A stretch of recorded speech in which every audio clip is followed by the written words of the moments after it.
Hi ladies, today we are going to be discussing macros, right? So here's your summary of macros, because I know this is one of those things that you hear tossed around quite a bit in this program, on fitness pages. Just maybe you've heard it in like your day-to-day conversations, talking about, weight loss, weight gain, muscle, all of this. So what a macro is basically short for the term macronutrient. And macronutrients are what our body needs in large supply in order to function properly, in order to grow, in order to basically survive. And those three macronutrients consist of proteins, fats, and carbohydrates. Three terms I know we are all familiar with. So those are the three macronutrients. We also have micronutrients, which I'm not going to talk about today, but those include vitamins, minerals, and water, to say the least. So macronutrients, like I said, those are fats, carbohydrates, and proteins, and you need those in large supply in order for your body to fulfill certain functions, to process properly, efficiently, and things of that nature. When you lack any of those things, issues happen. You may you may have issues with gaining muscle, with losing weight, with gaining weight. Your hormones will be off. The functionality of your body will just be all over the place. Trust me. Now, macronutrients in relation to fitness. When you speak about like fitness trainers and meal plans and things like that, when you get down to the nitty-gritty of what your specific goals are, your results become a lot more noticeable, a lot more satisfying when you actually know your macronutrient intakes, right? So in basic terms, we are all familiar with meal plans in relation to weight loss, weight gain, and all that good stuff, right?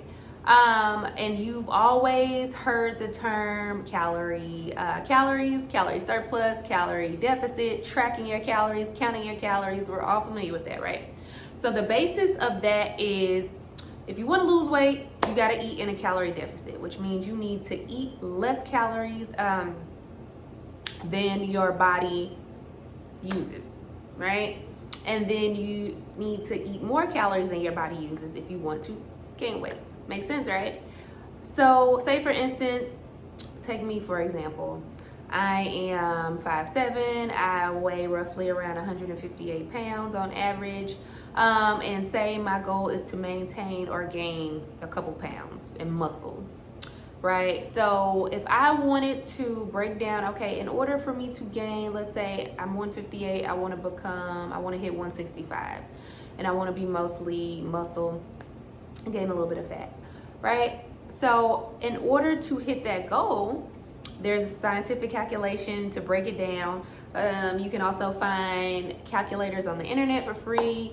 Some of them paid, but it'll break down your statistics, where you are, your weight, how much body fat you have, and it'll let you know, okay, well, you need to eat this amount of calories per day in order to reach 165 pounds. And of those calories, this amount needs to be protein, this amount needs to be carbs, and this amount needs to be fat. Because that is how you hit your results, right? So, continue with that example. Say for instance, I'm 158, I want to hit 165, so I want to gain 7 pounds. And say for instance, I do my calculations, I break it down, and I need to eat 2,400 calories per day, 2,400 calories per day. Now, we all should know at this point, everything you eat has calories, right? It's made up of calories. So I could sit up and eat a ton of chips, a ton of cakes, a ton of ice cream, all that good stuff, and it'll be fairly easy to gain 7 pounds, don't you think? Yeah, in a very short amount of time too.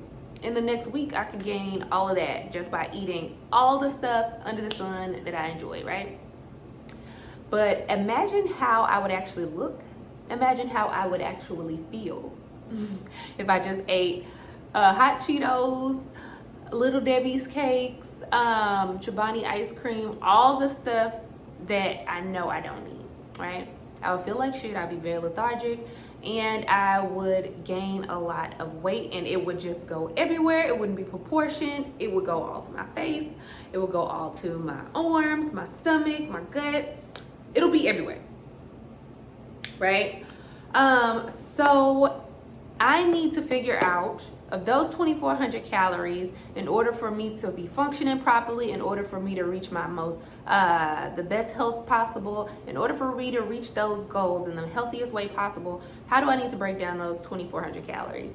And from there, based off my goals, based off my physical activity level, and a bunch of other elements and variables, I'll be able to identify what percentage of those 2,400 calories allocates to carbohydrates, how much of that allocates to fats, how much of that allocates to protein. So it's based off several factors, essentially. And after I go through, plug in all those variables, it'll tell me, okay, well, 50% of those need to be carbohydrates, 30% needs to be protein, and then the other 20% needs to be fat. Boom. So from there, I can break down and create a meal plan, right? So I break down those 2,400 calories. I break those up, those 2,400 calories, into fats, carbs, and proteins. And if you don't know, it takes 9 calories to create 1 gram of fat, 4 calories to create 1 gram of protein, and 1 gram of carbohydrates. So using those mathematically, you divide those up and it'll say, okay, boom, X amount of calories come from carbs, and so on. Does that make sense? I hope it's not going over your head. So now I'm just reverse engineering it. So now I know of those 2,400 calories, I break that down, that 30% of those calories, which would be, if my math is off, let's say 30% of 2,400 is, I'm trying to think in my head, is 700 calories. So let's say 700 of those calories need to be carbs, and then so on for fats and proteins. So now I can create a meal plan and figure out, based off of the calorie count when it comes to my foods, how much I need to eat, right? So I can break that 700 calories over 5 different meals, which would be 700 divided by 5 is, let's say, it'll be what, not 200, it'll be about 15, let's say 150. So that means I need 150 calories of carbs per meal. Does that make sense? So now I can actually break it down into a meal. So that means maybe I can have 2 pieces of toast for breakfast. That equals 150 calories. Does that make sense? Now you kind of get it, hopefully.